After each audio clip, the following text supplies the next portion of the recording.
காஞ்சிபுரம் அருகே நியாய விலைக் கடையில் உணவுப் பொருட்கள் கடந்த 2 மாதங்களாக வழங்கப்படாததை கண்டித்து பொதுமக்கள் சாலை மறியலில் ஈடுபட்டனர்.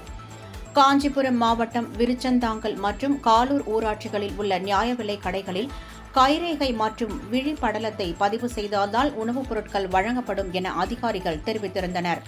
இந்நிலையில் கடந்த 2 மாதங்களாக 300க்கும் மேற்பட்ட குடும்பங்களுக்கு அரிசி, பருப்பு உள்ளிட்ட உணவுப் பொருட்கள் வழங்கப்படவில்லை என கூறப்படுகிறது. இதுகுறித்து பலமுறை புகார் அளித்தும் எந்தவித நடவடிக்கையும் அதிகாரிகள் எடுக்கவில்லை என கூறப்படுகிறது. இதனை கண்டித்து காஞ்சிபுரம் உத்தரமேரூர் சாலையில் உள்ள களக்காட்டூர் பகுதியில் 100க்கும் மேற்பட்ட பொதுமக்கள் சாலை மறியல் போராட்டத்தில் ஈடுபட்டனர். இதனால் சாலையின் இரு பக்கங்களிலும் வாகனங்கள் அணிவகுத்து நின்றன.